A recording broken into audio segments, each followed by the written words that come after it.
ಜಯಂತಿ ಅಮ್ಮ and me ಆ relationship ಬಗ್ಗೆ ತುಂಬಾ ಒಳ್ಳೆ ಮೆಮರೀಸ್. ಜೈತಮ್ಮ ಹೇಳೋರಂತಲ್ಲ ನಿಮಗೆ ಶಾರ್ಟ್ ಡ್ರೆಸ್ ಹಾಕು, ಮಾಡರ್ನ್ ಡ್ರೆಸ್ಸಸ್ ಹಾಕು. ಯಾ ತುಂಬಾ. ಆಮೇಲೆ ಡ್ರೆಸ್ ಬಗ್ಗೆ ನನ್ಗೆ ಅಷ್ಟು ಇಂಟ್ರೆಸ್ಟ್ ಇಲ್ಲ.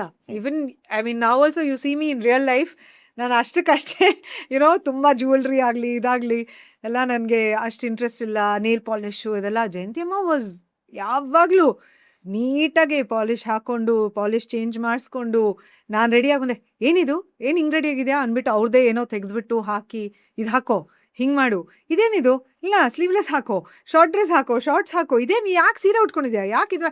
She was so encouraging about everything. ತುಂಬ ಮಾತಾಡ್ತಾ ಇದ್ವಿ ಇಂಡಸ್ಟ್ರಿ ಬಗ್ಗೆ, ಅವ್ರ ಎಕ್ಸ್ಪೀರಿಯನ್ಸಸ್ ಬಗ್ಗೆ, ಅವ್ರು ಅವಾಗ ಸಿನಿಮಾಗಳು ಮಾಡ್ತಾ ಇದ್ದಿದ್ದು, ಹೇಗೆ ಡಬಲ್ ಕಾಲ್ ಶೀಟ್ ಕೆಲಸಗಳು ಮಾಡೋರು, ಬೆಳಗ್ಗೆ ಬೆಂಗಳೂರಲ್ಲಿ ಶೂಟ್ ಮಾಡಿ ಸಂಜೆ ಹೋಗಿ ಚೆನ್ನೈಯಲ್ಲಿ ಶೂಟ್ ಮಾಡೋದು, all those experiences she uses to share. ಅವ್ರ Makeup. ಪರ್ಸ್ನಲ್ ಮೇಕಪ್ ತುಂಬ ಇಂಟ್ರೆಸ್ಟ್ ಅವ್ರಿಗೆ, ತುಂಬ ಇಂಟ್ರೆಸ್ಟು. ನೀಟಾಗಿ ಮಾಡ್ಕೊಳ್ಳೋರು, ನನಗೆ ಬೈಯೋರು, ಇದೇನಿದು ಒಂದು ಪೌಡ್ರ್ ಕೂಡ ಹಚ್ಕೊಂಡಿಲ್ಲ ನೀನು ಗೋ ಅಂದ್ಬಿಟ್ಟು.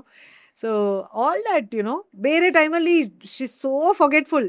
ಡೈಲಾಗ್ಸ್ ಅಂತ ಬಂದಿದ ತಕ್ಷಣ ಎಷ್ಟು ಚೆನ್ನಾಗಿ ನೆನ್ಪಿಟ್ಕೊಳ್ಳೋರು ಅಂದರೆ Rajesh, her memory was something else in front of the camera.